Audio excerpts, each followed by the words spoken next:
Hey guys, how's it going? Hope you're doing well. My name is Crown, and today I'm going to read you some very interesting stories that I hope that you're gonna love. And now, without further ado, let's go!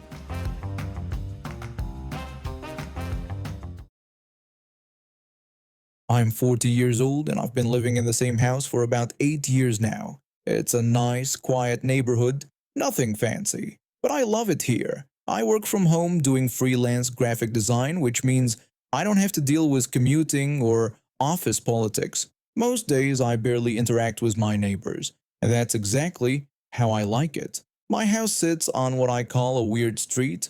It's technically two-way, but really, there's only one driving lane because cars park on both sides. All the houses on my side are at street level, with driveways that lead right up to our garages. The houses across from us are built on a little hill, so people have to climb steps to get to their front doors. The city planning is kind of strange because there's this alleyway behind the hill houses where those residents could park their cars, but most of them choose not to use it. Instead, they park in front of our houses. I never really cared about this arrangement.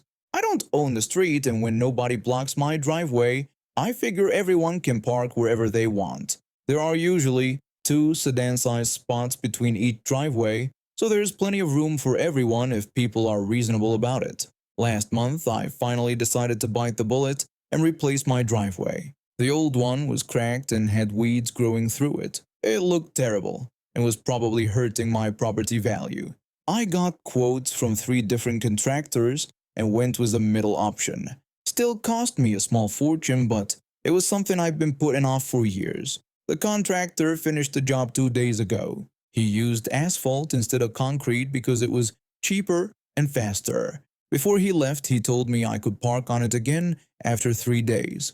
But when I googled it later that night, everything I read said to wait 7 to 10 days for asphalt to properly cure. Since I'd already spent so much money on this project, I decided to play it safe and follow the internet advice rather than risk messing up my brand new driveway. So for the past 2 days, I've been parking on the street directly in front of my own house. I made sure not to park right in the middle of the available space like some jerk. I positioned my car so that another sedan could easily fit in the remaining spot without any problems. Now here's where it gets interesting. One of my across the street neighbors has a daughter who's home from college for the summer. I guess she's maybe 19 years old. I don't know her name and we've never really talked before. What I do know is that she drives this massive car that's way too big for street parking in our neighborhood. The thing is like a tank. This morning I was outside watering my flower boxes, just minding my own business and enjoying the sunshine. I had my coffee mug in one hand and the watering can in the other. I was actually having a pretty good morning until this girl came walking across the street toward me. She didn't bother with any pleasantries or greetings. She just walked right up to me and demanded to know when I was going to move my car. I was so caught off guard by her directness that I almost dropped my watering can. I asked her to repeat herself because I was surprised. She explained that her truck couldn't fit with my car parked there. I looked over at my driveway, which still had bright yellow caution tape stretched across it from the contractor. You literally couldn't miss it. I told her I had just gotten my driveway done. She acknowledged that she could see the tape but insisted that the asphalt looked dry to her. Then she mentioned that her dad had told her asphalt doesn't take when long to cure concrete. This girl was telling me about my own driveway based on something her dad supposedly said. I turned back to my flowers and kept watering, hoping she'd get the hint and leave me alone. But she didn't stop there. She told me I could park my car on the driveway now, like she had any authority to make that decision. I took a deep breath and tried to stay calm. I've learned over the years that losing your temper with people like this just makes things worse. I explained to her that drying and curing aren't the same thing, and that I wouldn't be parking on my driveway for another few days. That's when she really showed her entitled attitude. She told me I needed to move my car immediately because there was nowhere else for her to park. She asked what she was supposed to do, like her parking problems were somehow my responsibility. That's when I felt my eyes start to twitch. This 19-year-old girl was standing in my yard telling me what I needed to do with my own property. I suggested she use the service road behind her house. She complained that her parents parked back there and claimed there was no room. I looked across the street at her house and could see at least 3 empty spots in that alleyway behind their place. Her parents had 2 cars parked there, but there was definitely room for more. I told her I didn't know what to tell her and wished her luck with finding a parking spot. She turned red and walked back across the street without another word. I watched her go, shaking my head at the whole interaction. The thing is, I work from home and I'd already done all my grocery shopping and errands earlier in the week. I had absolutely no plans to leave my house or move my car until at least Wednesday, maybe longer if I felt like it. About an hour later, I was sitting at my kitchen table working on a logo design when I heard a car door slam outside. I looked out my window and saw Karen trying to squeeze her massive car into the space next to my car. She was definitely going to block my neighbor's driveway if she parked there. I watched her attempt this parking job for about 10 minutes. She'd pull forward, then back up, then pull forward again. People were having to drive around her because she was blocking traffic. Finally, she gave up and drove away. This same scene repeated itself 3 more times throughout the day. Each time she'd come back and try to make her giant vehicle fit in a space that was clearly too small. Each time she'd fail and drive off in frustration. By evening, I was starting to feel a little bad for her. But then I remembered how rude she'd been to me that morning and the sympathy disappeared pretty quickly. The next day, I was outside again watering my plants when Karen's mother came over. She was much more polite than her daughter had been. She apologized for bothering me and mentioned that her daughter had told her I might be able to move my car soon. She explained that her daughter was having trouble finding parking. I told her I understood the inconvenience, but explained that I needed to wait for my driveway to cure properly. I let her know I should be able to move back onto it by Wednesday. She thanked me for being reasonable and said she completely understood. Later that afternoon, Karen showed up at my door with her father. He was not polite like her mother had been. He told me he knew a thing or two about asphalt and insisted my driveway was fine. He accused me of just being stubborn at this point. I told him I appreciated his input, but explained that I was following the manufacturer's recommendations. He called the whole situation ridiculous and claimed I was inconveniencing everyone just to prove a point. I reminded him that I was parked legally on a public street and wasn't inconveniencing anyone. Karen jumped in and insisted that yes, I was inconveniencing her because she couldn't park anywhere. I suggested that maybe her vehicle was too large for street parking in this neighborhood. Her father got angry and told me not to dare tell his daughter what kind of car she could drive. I clarified that I wasn't telling her anything, just pointing out that if her car doesn't fit in the available spaces, that's not my problem to solve. That's when Karen's dad really lost it. He started yelling about property rights and neighborhood courtesy and how I was being selfish. I just stood there and let him rant until he ran out of steam. When he finished, I asked if he was done. He demanded that I move my car right now. I told him no, I wasn't going to move it, and if he didn't get off my property, I would call the police. They finally left, but Karen's dad shouted over his shoulder that this wasn't over.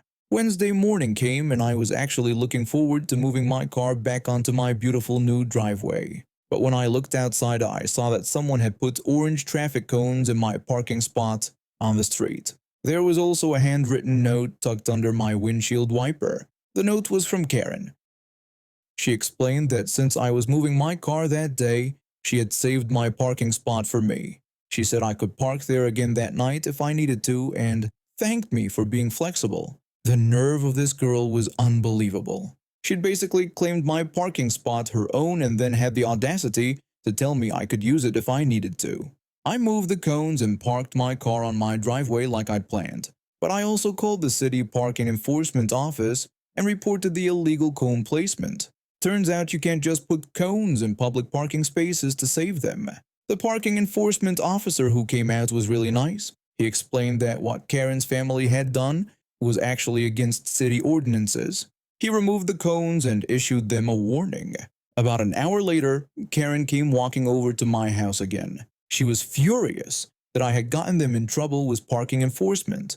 I explained that they had gotten themselves in trouble when they tried to illegally reserve a public parking space. She insisted that the cones weren't hurting anyone. I told her they were preventing other people from using a public parking spot. She complained again that she needed somewhere to park. I suggested again that maybe she should use her family's service road like I had recommended from the beginning. She repeated her claim that her parents' cars were parked back there. I told her I had seen the alleyway the day before and there was room for at least 5 cars back there. She didn't have an answer for that. She just stood there for a minute looking frustrated, then walked away without saying anything else. Karen apparently wasn't ready to give up. Over the next few days, she tried several more tactics. She left more notes on my windshield asking me to move. She had her friends park in front of my house to try to claim the spots. She even tried to get other neighbors involved by telling them I was being unreasonable. None of it worked. The other neighbors mostly just shrugged and said it wasn't their problem. Her friends got tired of the drama and stopped helping, and I just threw away her notes without reading them. Finally, about a week later, I was coming home from the grocery store when I saw Karen's dad in their alleyway moving cars around. He'd apparently decided to reorganize their parking situation so Karen could fit her car back there. I never saw Karen try to park on the street again after that. A tree changed my life. Not just any tree, but the massive oak that's been standing in my front yard for over 50 years. My grandfather planted it when he first bought this house, and I inherited the property from him 3 years ago when I was 25. The house sits on a corner lot in a quiet neighborhood.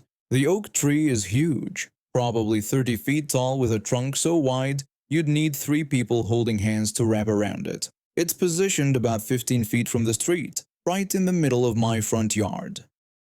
The roots run deep and the branches spread wide, providing shade for half my property. I work as a software developer, mostly remote, so I spend a lot of time at home. The tree has become my favorite spot during breaks. I set up a little bench underneath it where I drink my morning coffee and sometimes take calls. My neighbors always compliment how beautiful it looks, especially in the fall when the leaves turn golden. The problem started about 6 months ago when Karen and her family moved into the house directly across from mine. She drove this massive pickup truck that she clearly couldn't handle well, and her teenage son had just gotten his license. I'd see him practicing in their driveway, and honestly, the kid seemed like he needed a lot more practice. Karen made it clear from day one that she didn't like my tree. She complained that the leaves fell into her yard during autumn, even though the tree was completely on my property and the wind carried maybe a handful of leaves across the street. She also claimed the tree blocked her view of the sunset, which made no sense since the tree was to the east of her house. She cornered me one day while I was checking my mailbox and told me my tree was a nuisance. She said those leaves were destroying her lawn. I apologized and explained that it was just a few leaves and that the tree was completely on my property. She got angry and said I needed to do something about it because she shouldn't have to deal with my mess. She'd bring this up every time she saw me outside. I tried to be polite, but she became increasingly aggressive about it. She even called the city to complain, but they told her there was nothing they could do since the tree was healthy and completely within my property lines. The incident happened on a Tuesday afternoon in March.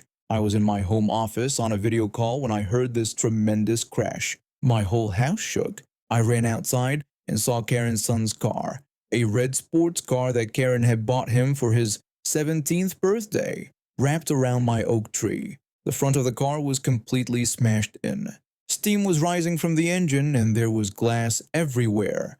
The tree had a deep gash in its bark, but it was still standing strong. The kid was conscious but shaken up, sitting in the driver's seat looking dazed. I immediately called 911 and ran over to check if he was okay. I asked if he was hurt and if he could move. He told me he thought he was okay, but that he was texting and didn't see the turn. I told him not to move too much because the paramedics were coming. When Karen arrived, instead of being concerned about her son, she immediately started screaming at me. She yelled that this was all my fault and demanded to know why I had that death trap of a tree so close to the road. I tried to explain that her son had crashed into my yard and that the tree was 15 feet from the street. She shouted back that the tree shouldn't be there because it was a hazard. The police and paramedics arrived quickly. Her son was taken to the hospital as a precaution, but he was fine, just some bruises and a mild concussion. The police report clearly said that the son was driving at excessive speed, admitted to texting while driving, and lost control of his vehicle, leaving the roadway and striking a tree on private property. 2 weeks later, I received papers in the mail. Karen was suing me for $50,000. Her lawsuit claimed that my tree was dangerously positioned and that I was negligent for maintaining a hazardous obstacle near the roadway. She wanted money for her son's medical bills, the destroyed car, and emotional distress. I called my lawyer immediately. My lawyer said the case was ridiculous because the tree was completely on my property and her son was clearly at fault. He told me we were going to countersue. When I asked what we could countersue for, he explained we could go after property damage to my tree, legal fees, and emotional distress. He said that tree had significant value and they had damaged it. During the legal process, we discovered some interesting things. Karen's son had been in 2 previous accidents in the 6 months since getting his license. Both times, Karen had tried to blame someone else, once claiming a stop sign was positioned wrong, another time saying a parking lot was poorly designed. We also found out that Karen and her husband owned several rental properties in the area. They weren't just regular homeowners. They had significant assets and a history of frivolous lawsuits. My lawyer found 3 other cases where Karen had sued neighbors or local businesses for various ridiculous reasons. The case went to court 8 months later. Karen showed up with an expensive lawyer, clearly confident she was going to win. She testified that my tree was a public menace and that I should have known it would cause an accident. During cross-examination, my lawyer asked her if she was suggesting that homeowners should remove all landscaping in case someone drives into their yard. Karen actually said yes, if it was dangerous. The judge responded by pointing out that, by that logic, people would need to remove their houses in case someone drives into them. My lawyer presented the police report, photos showing the tree's distance from the road, and testimony from an arborist about the tree's value.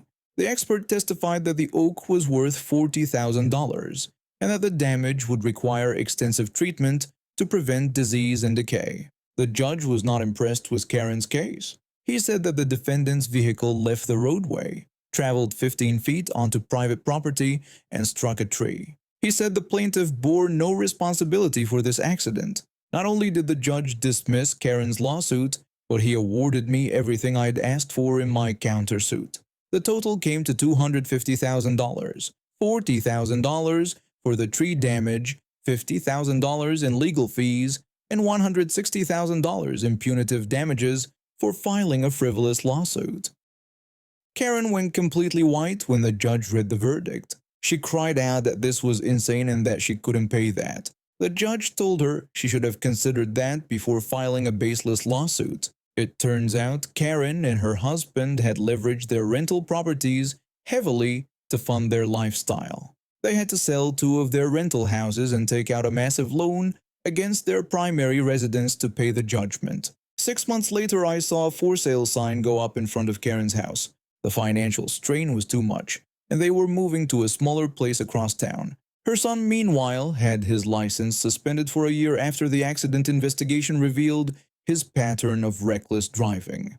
I used some of the settlement money to have my tree properly treated by a tree specialist. It's doing well now, and the scar from the accident is barely visible. I also installed a small fence around the tree, not because I'm required to, but because I wanted to protect it from any future incidents. My new neighbors love the tree. They actually chose the house partly because of how beautiful the yard looks.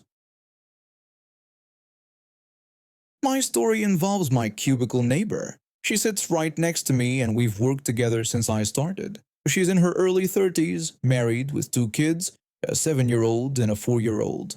I'm 28, single, and live alone in a 1-bedroom apartment with my elderly German Shepherd mix. Now I want to be clear. I have nothing against parents. I get that having kids is exhausting and overwhelming.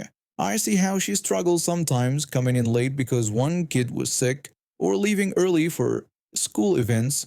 I've always been understanding about that stuff. We all have our challenges.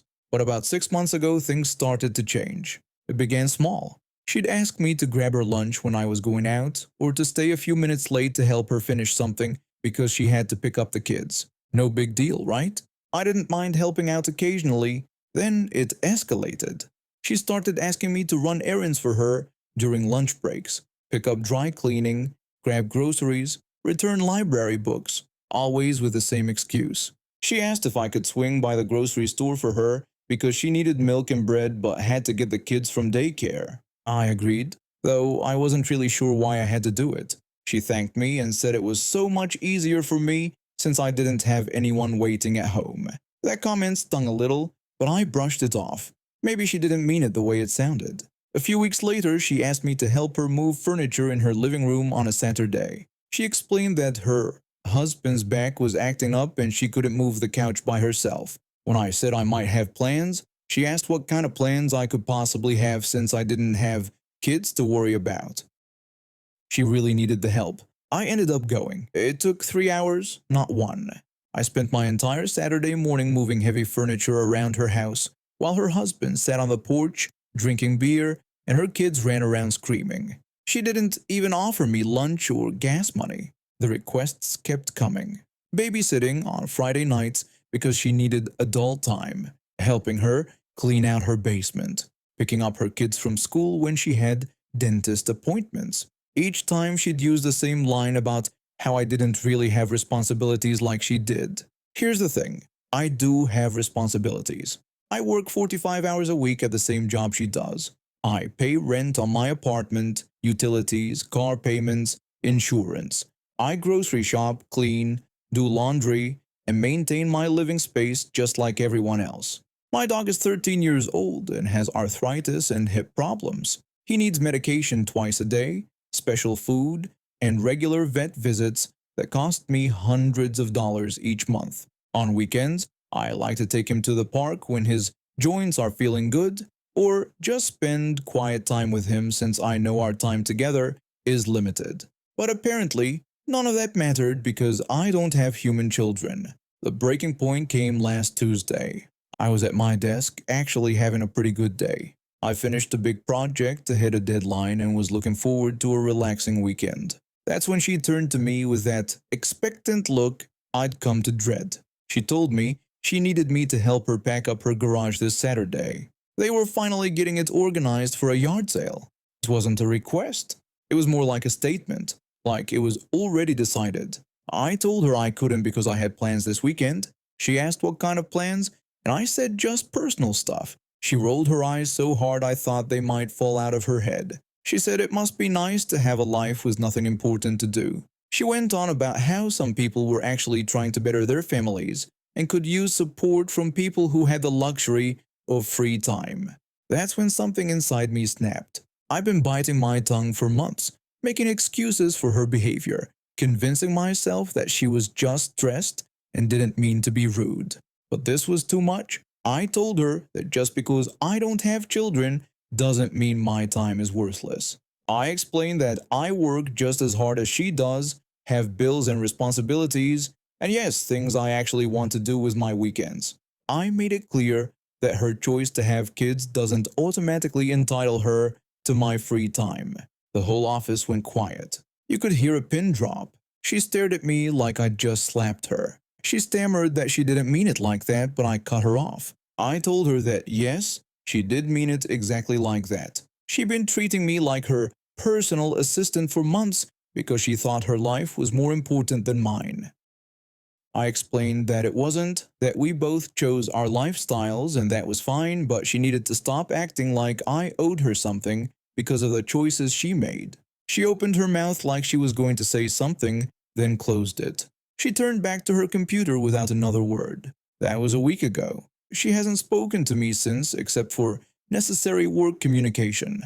No more requests for errands or weekend labor. The other co-workers have been a little awkward around both of us, but honestly, I don't care. Yesterday, I overheard her complaining to someone in the break room about how some people are just selfish and don't understand what it means to help others. I wanted to laugh. Help others? I'd been helping her for months while she took advantage of my kindness and disrespected my time.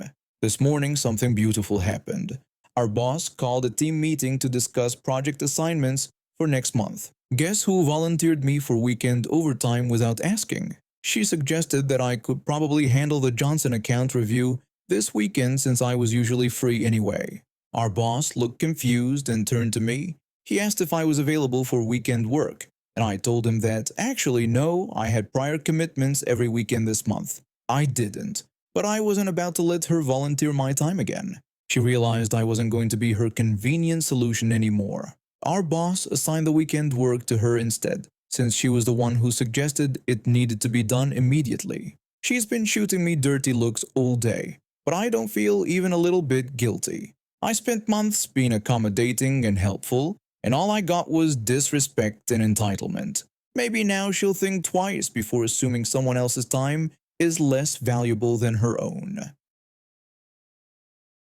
And now we have reached the end of today's stories. Thank you for watching, and see you next time.